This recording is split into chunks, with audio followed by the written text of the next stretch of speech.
Good morning class. आज से हम लोग अपना सेकेंड चैप्टर स्टार्ट करने जा रहे हैं।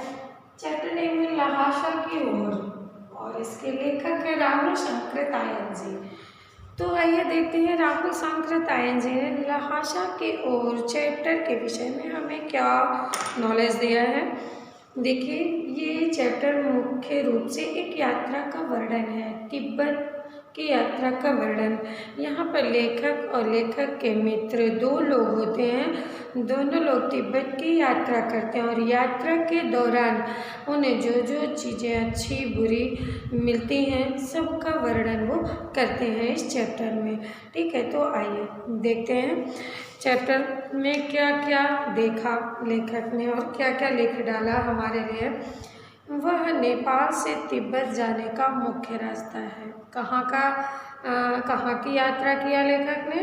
नेपाल से तिब्बत जाने का मुख्य रास्ता है फरी कलिंगपोंग का रास्ता।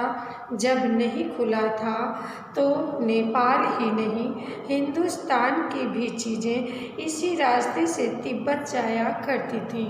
तिब्बत की यात्रा करने लेखक जाते हैं, कहते हैं कि जब फरी कलिंगपोंग का रास्ता नहीं खुला था तो हिंदुस्तान की सभी चीज़ें तिब्बत के रास्ते से ही जाया करती थी।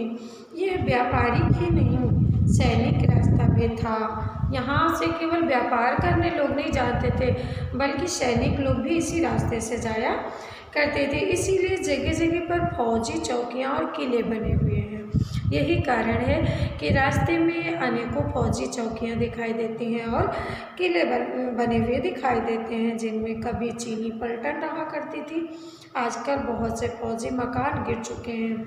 दुर्ग के किसी भाग में जहाँ किसानों ने अपना बसेरा बना लिया है, वहाँ घर कुछ आबाद दिखाई पड़ते हैं। ऐसा ही परित्यक्त एक चीनी किला था। हम वहाँ चाय पीने के लिए ठहरे। तिब्बत में यात्रियों के लिए बहुत सी तकलीफ़ें भी हैं और कुछ आराम की बातें भी। वहाँ जाति पाति छुआछूत का सवाल ही नहीं है और न औरतें पर्दा ही करती हैं। बहुत निम्न श्रेणी के भिखमंगों को लोग चोरी के डर से घर के भीतर नहीं आने देते हैं। देखिए, वहाँ तिब्बत में लोग कैसे रहते हैं, कैसे दूसरे लोगों से व्यवहार करते हैं, सभी का वर्णन इस पैराग्राफ में दिया गया है। देखिए, वहाँ की जो महिलाएं हैं वो पर्दा नहीं करती हैं। और हम चाय पीने के लिए अगर ठहरे तो तिब्बत के यात्रियों के लिए बहुत सी तकलीफ़ें भी हैं, कुछ आराम की बातें हैं।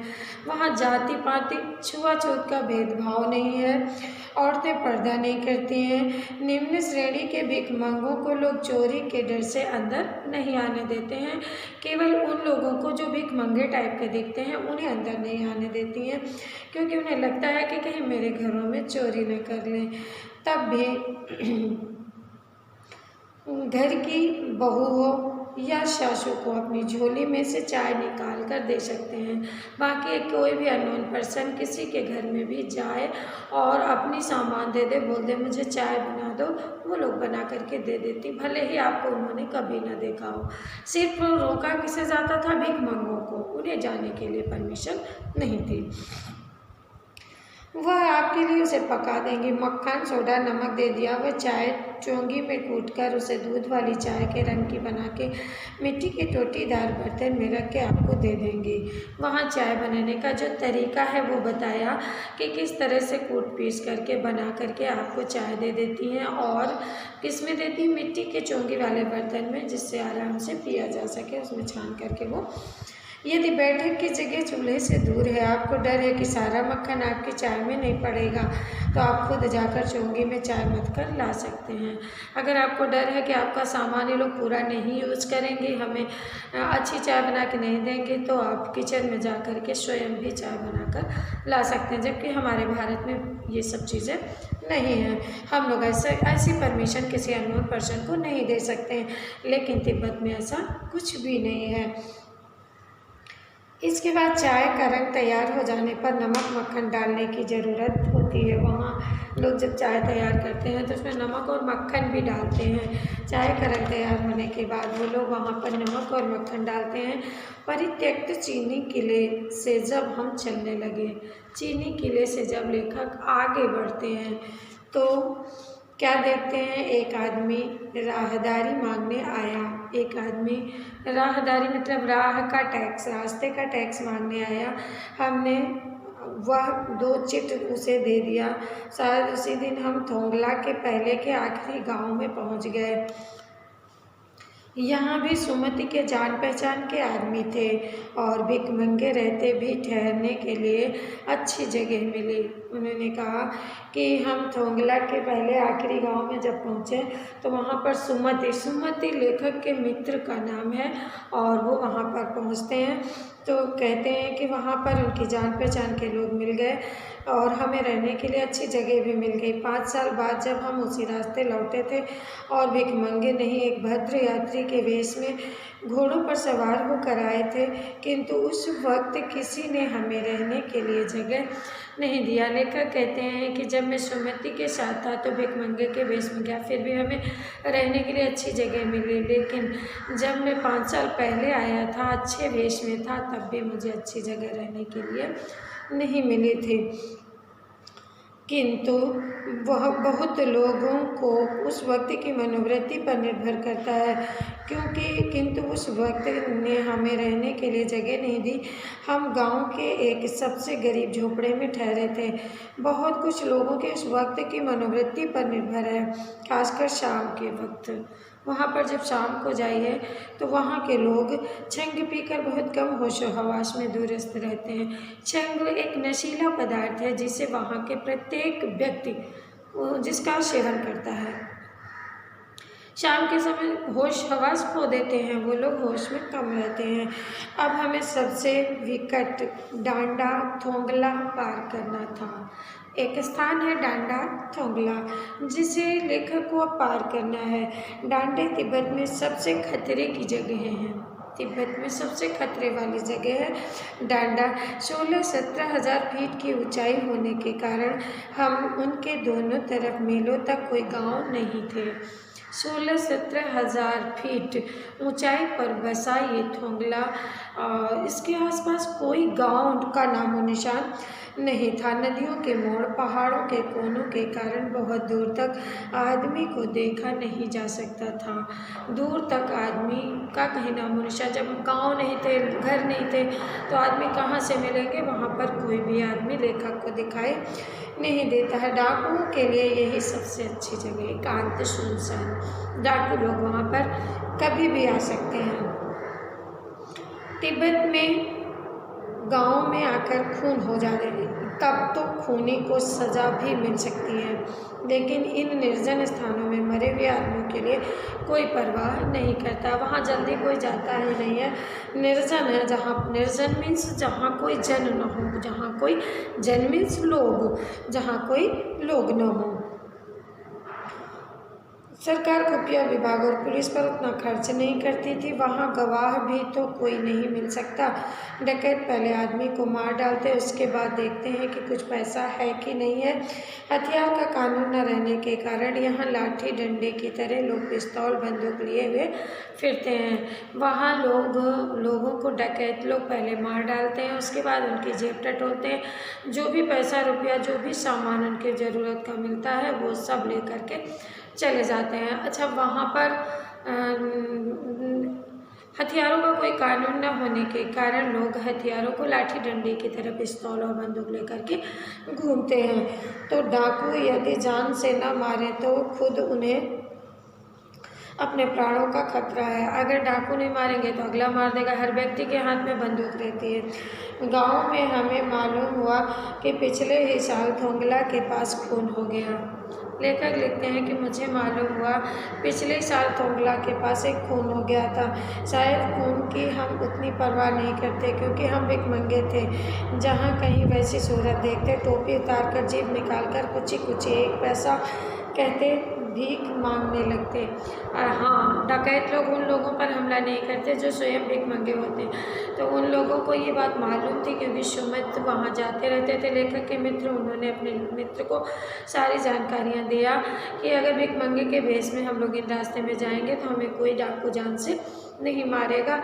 और जैसे किसी व्यक्ति को देखते थे तो वो कान में उंगली डालकर जेब निकाल करके कुची कुची करके, या कुची कुची की मीनिंग है दे दो यानी कुछ भीख मांगने का इशारा करने लगते थे। लेकिन पहाड़ की ऊंची चढ़ाई थी, पीठ पर सामान लाद कर कैसे चलते, और अगला पड़ाव 16-17 मील से कम नहीं था। मैंने सुमति से कहा कि यहाँ से लंगखोर तक के लिए 2 घोड़े कर लो, सामान भी रख लेंगे और चढ़े चलेंगे। लेखक ने सुमति से कहा कि इतनी ऊंची चढ़ाई हम लोग कैसे चढ़ेंगे, ऐसा करो 2 घोड़े कर लो, उसमें सामान भी रख लेंगे और हम लोग चढ़ते हुए चले चलेंगे। दूसरे दिन हम घोड़ों पर सवार होकर ऊपर की ओर चले। डांडे से पहले एक जगह चाय पिया और दोपहर के वक्त डांडे के ऊपर जा पहुँचे। हम समुद्र तल से 17-18 हज़ार फीट ऊंचे खड़े थे। हमारी दक्षिण की तरफ पूरब से पश्चिम की ओर हिमालय के हजारों श्वेत शिखर चले गए थे। भीटे की ओर देखने वाले पहाड़ बिल्कुल नंगे थे, मतलब ऊंचे ऊंचे जो पहाड़ दिख रहे थे 16-17 हज़ार फीट की ऊंचाई पर जो बसे हुए थे वो बिल्कुल नंगे थे, यानी वहाँ पर कोई भी पेड़ पौधे नहीं थे, न वहाँ पर बर्फ़ की सफ़ेदी थी, न किसी तरह की वहाँ पर हरियाली थी। उत्तर की तरफ बहुत कम बर्फ़ वाली चोटियाँ दिखाई पड़ती थीं। उत्तर की तरफ बहुत कम बर्फ़ वाली चोटियाँ दिखाई पड़ती थीं और सर्वोच्च स्थान पर डांडे के देवता का स्थान था। सबसे ऊंचा जो स्थान था वहाँ पर डांडे के देवता अर्थात मंदिर था। तो वहाँ पर उनका स्थान था जो पत्थरों के ढेर, जानवरों की सींगों, रंग बिरंगे कपड़ों की झाड़ियों से सजाया गया था। किससे? जानवरों के सींगों से, रंग बिरंगे कपड़े की झंडियों से उस स्थान को डेकोरेट किया गया था। और अब हमें बराबर ऊंचाई पर चलना था। चढ़ाई तो कुछ दूर थोड़ी मुश्किल थी, लेकिन उतराई बिल्कुल नहीं।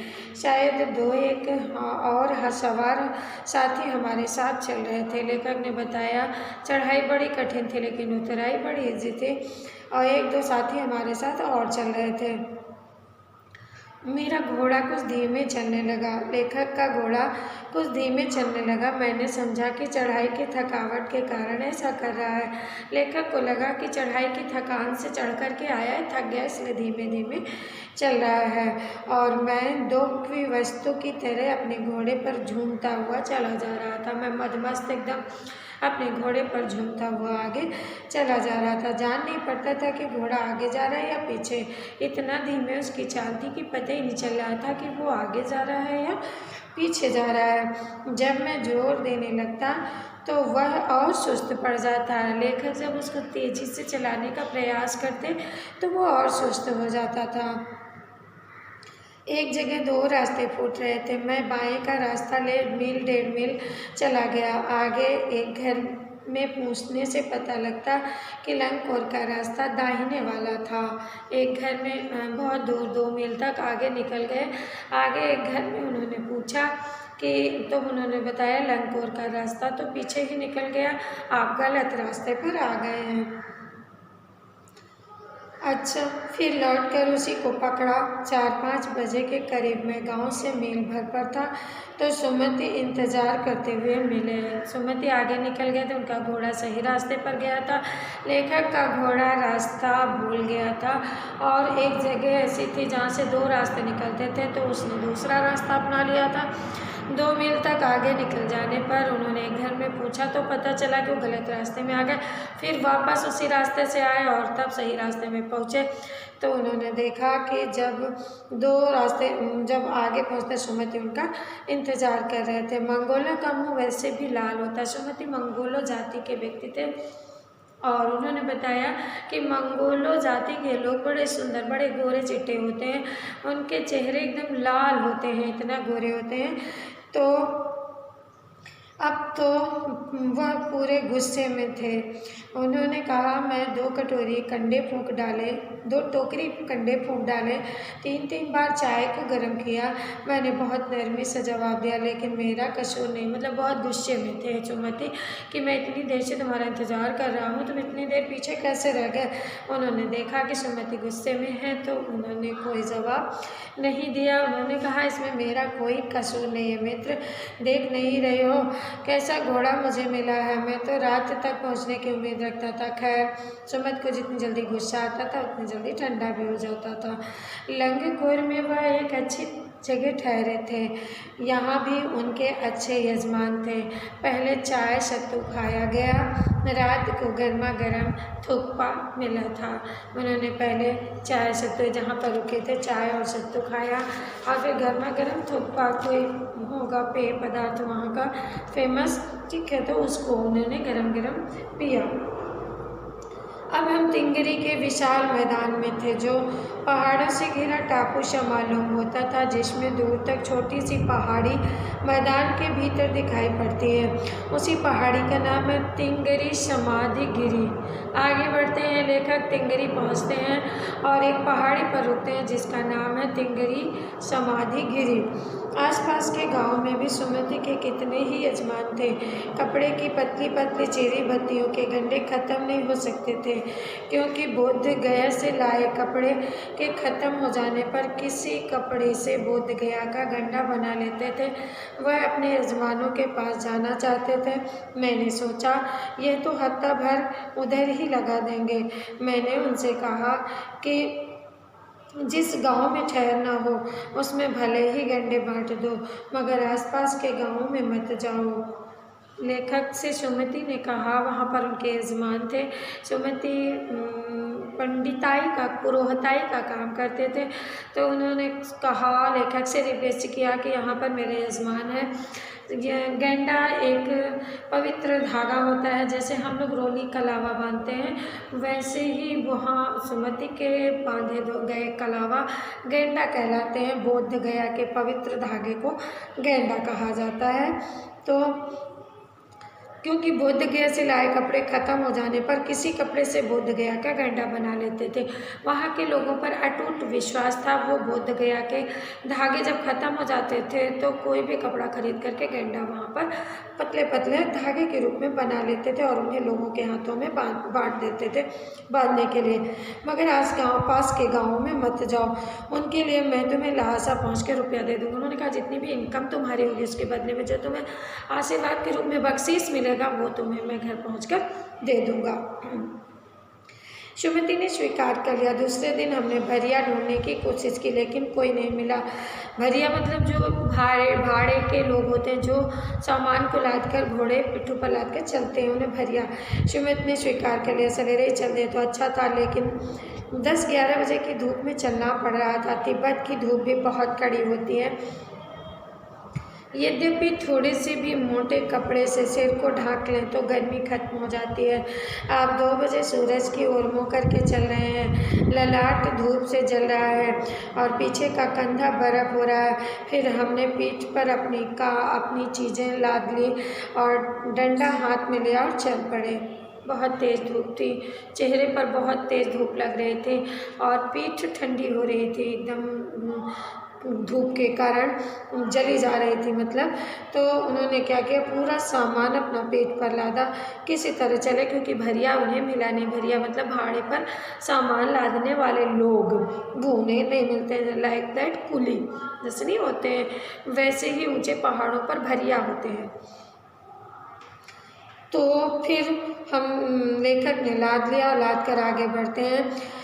यद्यपि सुमिति ने परिचित तिंगरी में भी थे, लेकिन वह एक और यजमान से मिलना चाहते थे, इसलिए आदमी मिलने का बहाना कर लेकर सेकर विहार की ओर चलते हुए कहा, तिब्बत की ज़मीन बहुत अधिक छोटे बड़े जागीरदारों में बटी हुई है। तिब्बत की ज़मीन का वर्णन यहाँ पर हो रहा है कि बहुत छोटे बड़े जागीरदारों में बटी हुई है और जिसके लिए मजदूर बेगार में मिल जाते हैं। खेती का इंतजाम देखने के लिए वहाँ कोई भिक्षु भेजा जाता है, जो जागीर के आदमियों के लिए राजा से कम नहीं होता। शेखर की खेती के मुखिया भिक्षु बड़े भद्र पुरुष थे। वह बहुत प्रेम से मिले। हालांकि उस वक्त मेरा वेश ऐसा नहीं था कि उन्हें कुछ भी ख्याल करना चाहिए था। यहाँ एक अच्छा मंदिर था जिसमें कंजूर की हस्तलिखित 103 पोथियाँ रखी हुई थी। एक मंदिर में सुमति और लेखक पहुँचते हैं। वहाँ 103 हस्तलिखित मोटी भारी भरकम पुस्तकें मिलती हैं। मेरा आसन भी वहीं लगा। लेखक वहीं आसन जमा कर बैठ गए। बड़े मोटे मोटे कागज़ बड़े अक्षरों में लिखी हुई थी। एक एक पोथी 15-15 शेर यानी 15-15 किलो की रही होगी। सुमत ने फिर आसपास अपने यजमानों के पास जाने के लिए पूछा लेखक से कि क्या मैं अब जा सकता हूँ। मैं अब पुस्तकों के भीतर था, यानी कि लेखक को पुस्तकों से बड़ा लगाव था। उन पुस्तकों को वो पढ़ना चाहते थे। उन्हें लगा कि इतनी भारी भरकम पुस्तकें, इनको पढ़ने में टाइम लगेगा, और वो पुस्तकें पढ़ने लगे। इसलिए उन्होंने सुमन से कहा कि तब तक तुम जाओ और अपने आसपास के यजमानों से मिल आ सकते हो। दूसरे दिन वह गए। मैंने समझा 2-3 दिन लगेंगे, लेकिन वह उसी दिन दोपहर बाद चले आए। तिंगरी गांव वहाँ से बहुत दूर नहीं था। हमने अपना अपना सामान पीठ पर उठाया और बिच्छू नमसे से विदाई लेकर चल पड़े। देखिए, वहाँ उन्होंने सोचा था कई दिन लगेंगे, लेकिन सुमति बहुत जल्दी वापस आ गए। दोनों लोग वहाँ से अपना सामान लेकर के वापस अपने अपने घर की ओर चल देते हैं। तो बच्चों, ये हुई तिब्बत की यात्रा लेखक और लेखक के मित्र की, जिसका वर्णन इन्होंने हमारी पुस्तक में चैप्टर के माध्यम से किया है। धन्यवाद बच्चों।